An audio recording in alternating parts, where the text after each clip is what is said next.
배우자의 외도를 의심하거나 발견하게 되면 외상 트라우마가 발생하는데, 그러면 아무 일도 없었던 것처럼 모든 것을 잊고 예전으로 돌아가고 싶더라도 절대 돌아갈 수 없습니다. 발생한 외상 트라우마는 계속 악화되기 때문입니다.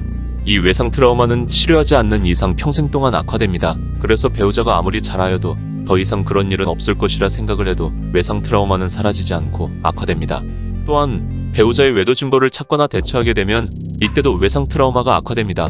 이렇게 외상 트라우마가 악화되어 갈 때 자녀들을 시작으로 나에게서 비롯한 모든 인간관계가 악화됩니다. 외상 트라우마가 악화되면 지속적으로 피해 심리, 가해 심리, 보상 심리가 발생하다 보니 무엇인가 충족시키려 노력하고 보상이 만족되어야 편안해지고 즐거워집니다. 이때의 만족과 즐거움은 외상 트라우마가 치료된 것이 아닌 악화된 현상입니다. 그러나 자신이 보상받으며 사는 것이 당연한 것이라고 합리화하고 정당화하면서 회복을 포기한 채 마음의 고통을 제거시켜 편해집니다.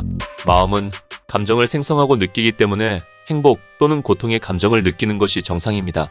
그런데 이 감정을 제거시킨다는 것은 마음을 파괴해서 감정을 느끼지 못하도록 하는 것입니다.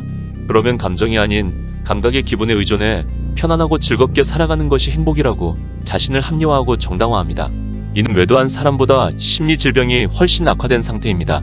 따라서 배우자가 외도를 하고 있든 하지 않든 그것은 중요하지 않습니다. 자신에게 외상 트라우마가 발생을 했고 치료하지 않으면 외상 트라우마는 사라지지 않으며 그로 인해 예전으로는 돌아갈 수 없다는 사실이 중요합니다. 또한 외도하는 배우자는 중증 심리장애인 관계 중독이 이미 발생한 상태입니다. 그래서 외도하는 배우자의 관계 중독은 평생 지속되고 악화되면서 인간관계를 하나씩 파괴합니다. 제일 먼저 부부관계부터 파괴하고 자녀와의 관계가 파괴되며 가족과의 관계도 파괴합니다. 이처럼 가장 소중했던 인간관계부터 하나씩 파괴하는 것이 관계 중독입니다. 관계 중독은 인간관계, 사랑과 행복, 섹스를 모두 파괴하는 심리질병이기 때문에 자신이 스트레스를 받는 인간관계라면 대상이 누구이든 그 사람과의 인간관계를 파괴하는 것이 당연하다고 스스로를 합리화하고 상대를 탓하면서 자신을 정당화합니다. 결국은 스스로 파멸의 인생을 살게 되는 것입니다. 이 역시도 정확한 치료가 되지 않으면 평생 악화만 되어갑니다. 결국 배우자의 외도를 의심하거나 발견했을 때 자신은 외상 트라우마로 인해 예전의 부부관계로 돌아가지 못하고 외도를 하는 배우자도 관계 중독으로 인해 예전의 부부관계로 돌아가지 못합니다.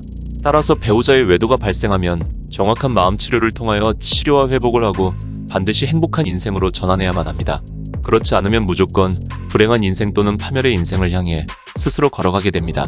어느 방향으로 나아가든 거기에는 나의 소중한 인간관계가 함께 따라갑니다. 특히 나의 자녀는 여러분의 바로 옆자리에서 함께 걸어갑니다. 그렇기 때문에 더욱더 행복한 인생으로 전환을 해야 하는 것입니다. 많은 사람들이 스스로 불행한 인생 또는 파멸의 인생을 택하였음에도 자신의 인생 전체가 파괴된 것에 대해 모두 외도를 한 배우자 때문이라고 자신을 합리화하고 정당화합니다. 그러나 배우자는 외도를 통해 스스로의 인생을 파멸시키고 여러분에게 외상 트라우마의 고통을 주기는 했어도 여러분의 인생까지 파괴하지는 않았습니다. 자신의 인생은 배우자의 외도 이후 자신이 선택한 길이며 결과입니다. 그런 생각을 하는 지금도 여러분의 외상 트라우마는 시시각각 악화되어 가고 있습니다. 이제 치료를 결정해야 할 것입니다.